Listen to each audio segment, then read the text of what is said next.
మీరు స్క్రీన్ పైన ఒక ఇంట్రెస్టింగ్ ట్వీట్ చేస్తున్నారు. ఇది వైఎస్ఆర్ కాంగ్రెస్ పార్లమెంట్ సభ్యుడు విజయసాయి రెడ్డి ట్వీట్. దేనిపైన ట్వీట్ చేస్తున్నాడు విజయసాయి రెడ్డి? సాధారణంగా టీడీపీ పైన, జనసేన పైన మాత్రమే ట్వీట్ చేయాలి, కానీ జాతీయ రాజకీయాలపైన స్పందిస్తున్నాడు. Mamata Banerjee the ideal person to head the India alliance. ఆమె సరైనటువంటి నాయకురాలు ఇండియా కూటమికి నాయకత్వం వహించడానికి. అలాగే ఆమెకు రాజకీయ ఎన్నికల అనుభవం ఉంది, political and electoral experience. She is the chief minister of a larger state. 42 మంది సభ్యులు కల అతిపెద్ద రాష్ట్రానికి ఆమె నాయకురాలు. అందువల్ల ఆమె ఇండియా కూటమికి నాయకత్వం వహించే సరైన ఛాయిస్ అని విజయసాయిరెడ్డి వ్యాఖ్యానిస్తున్నారు. అసలు విజయసాయిరెడ్డికి ఏం సంబంధం? ఆయన ఏమీ రాజకీయ విశ్లేషకుడు కాదు, నాలాగా రాజకీయ కామెంటేటర్ కాదు. ఆయన వైఎస్ఆర్ కాంగ్రెస్ నాయకుడు. వైఎస్ఆర్ కాంగ్రెస్ ఇండియా కూటమిలో లేదు. ఇండియా కూటమిలో ఉన్న పార్టీలు తేల్చుకుంటాయి ఎవరు నాయకత్వం వహించాలని.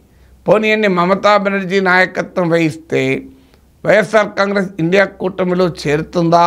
ఆ విషయం ఏమీ విజయసాయిరెడ్డి స్పష్టం చేయడం లేదు. కానీ ఇండియా కూటమి నాయకత్వం పైన కామెంట్ చేస్తున్నాడు. ఇండియా కూటమిలో ఇటీవల మమతా బెనర్జీ తాను ఆ కూటమికి నాయకత్వం వహించడానికి రెడీగా ఉన్నాను అన్న తర్వాత ఆమెకు కాంగ్రెస్ ఇతర పార్టీల నుంచి మద్దతు పెరుగుతోంది. Latest addition Lalu Prasad Yadav. ఇప్పటికే సమాజ్వాదీ పార్టీ, ఆర్జేడీ మద్దతు ఇచ్చింది. ఎన్సీపీ, శివసేన, ఉద్ధవ్ ఠాక్రేలు కూడా కొంత సానుకూలంగానే స్పందించారు. సో ఈ పరిణామాలు వస్తున్న నేపథ్యంలో వైసీపీ అందులో పానకంలో పుడకలాగా ఎంటర్ అయింది. మరి దీని ఇండికేటర్ ఏంటి? దీని ఇండికేటర్ కారణం కూడా ఉంది. కాంగ్రెస్ పార్టీతో కలవటానికి వైసీపీకి రకరకాల ఇబ్బందులు ఉన్నాయి. ఎందుకంటే అందులో ఇప్పుడు ఆంధ్రప్రదేశ్ కాంగ్రెస్కు షర్మిల నాయకత్వం వహిస్తోంది. కాంగ్రెస్ పార్టీ నుంచి విడిపోయే జగన్మోహన్ రెడ్డి పార్టీ పెట్టుకున్నాడు. కాంగ్రెస్ నాయకత్వం పైననే ఆయన పోరాడాడు సోనియా గాంధీ పైన. అందువల్ల కాంగ్రెస్ పార్టీ ఆంధ్రప్రదేశ్లో బలం లేదు. ఇప్పటికీ ఆంధ్రప్రదేశ్ ప్రజలు కాంగ్రెస్ అంటే క్షమించడానికి సిద్ధంగా లేరు. అందువల్ల పొలిటికల్గా లయబిలిటీ కాంగ్రెస్తో కలవడం వైఎస్ఆర్ కాంగ్రెస్కు. అలాగే పర్సనల్గా కూడా ఆయనకు హోస్టిలిటీ, వైరం కూడా ఉంది జగన్మోహన్ రెడ్డికి. కానీ అదే సమయంలో ఇండియా కూటమిలో కాంగ్రెస్ కాక మరే ఇతర ప్రాంతీయ పార్టీ అయినా నాయకత్వం వహిస్తే ఇండియా కూటమిలో చేరటానికి వైసీపీకి మరింత వెసులుబాటు ఉంటుంది.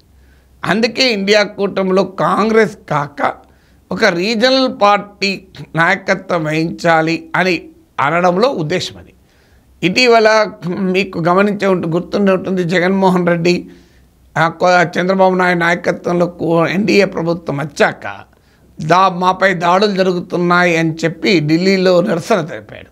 కాంగ్రెస్ మద్దతు ఇవ్వలే, కానీ తృణమూల్ కాంగ్రెస్ మద్దతు ఇచ్చింది. మీకు సమాజ్వాదీ పార్టీ మద్దతు ఇచ్చింది. ఈవెన్ అఖిలేష్ యాదవ్ పర్సనల్గా కూడా హాజరయ్యాడు. సో అందువల్ల వైసీపీకి ఆ రకమైన కెమిస్ట్రీ తృణమూల్ కాంగ్రెస్తో, ఎస్పీ ఇలాంటి పార్టీలతో ఉంది. అందువల్ల జగన్మోహన్ రెడ్డి ఒకవేళ రేపు ఇండియా కూటమిలో చేరితే ప్రధాన ఆటంకంగా ఉన్న కాంగ్రెస్ ఆ కూటమి నాయకత్వం నుంచి పక్కకు జరిగితే తనకు చాలా సులభమవుతుంది.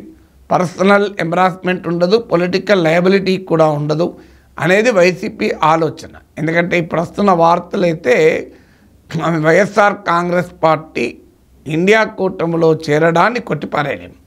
ఎందుకంటే ఇటీవల ఎన్నికలు చూసాం, అటు ఎన్డీఏలోనూ ఇటు ఇండియా కూటమిలోనూ ఉంటేనే ప్రజలు ఆదరించారు.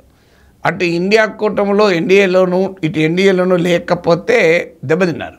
మీకు ఆంధ్రప్రదేశ్లో వైఎస్ఆర్ కాంగ్రెస్, ఒరిస్సాలో బిజు జనతాదళ్, తెలంగాణలో బీఆర్ఎస్, తమిళనాడులో మీకు ఏఐఏడీఎంకే, ఈ 4 పార్టీల అనుభవం ఇది. ఏదో ఒక కూటమిలో లేకుంటే నాన్ ఎన్డీఏ, నాన్ ఇండియా పార్టీల పొలిటికల్ స్పేస్ తగ్గింది. ఇది 2024 ఎలక్షన్ రిజల్ట్, 19 కాదు. సో అందువల్ల ఈ ఎక్స్పీరియన్స్ రీత్యా ఏదో ఒక కూటమి వైపు ఉంటేనే జాతీయ రాజకీయాల్లో రిలవెన్స్ ఉంటుంది. ఆంధ్రప్రదేశ్లో జమిలీ రాకముందు కూడా జమిలీయే. పార్లమెంట్ ఎన్నికలు, అసెంబ్లీ ఎన్నికలు కలిసే ఉంటాయి. 2014లోను 2024లోను బీజేపీతో కలిసి చంద్రబాబు నాయుడు తెలుగుదేశం లాభపడిన ఉదాహరణ కూడా ఉంది. అందుకొరకు వైసీపీ ఆలోచిస్తోందని ఆ పార్టీ వర్గాల నుంచి వస్తున్న సమాచారం. ఇంకొక డైమెన్షన్ కూడా అయితే మరి ఇప్పుడు ఎందుకు చేరడం లేదు అంటే ఇప్పటికిప్పుడు మోడీతో పెట్టుకోవడానికి రెడీగా లేరు. ఎందుకంటే ఆయన పైన చుట్టూ ఈడీ కేసులు, సిబిఐ కేసులు ఉన్నాయి. ఈ కేసుల పైన చంద్రబాబు నాయుడు ఒత్తిడి ఎన్డీఏపై పెరుగుతూ ఉంటుంది. 2014 అప్పుడు అంతగా ఒత్తిడి చేయలేకపోయాడు చంద్రబాబు నాయుడు, కానీ ఇప్పుడు ఎక్కువ చేయగలుగుతాడు. ఎందుకంటే ఎన్డీఏకు బలం తగ్గింది కనుక. బీజేపీకి 240 సీట్సే ఉన్నాయి.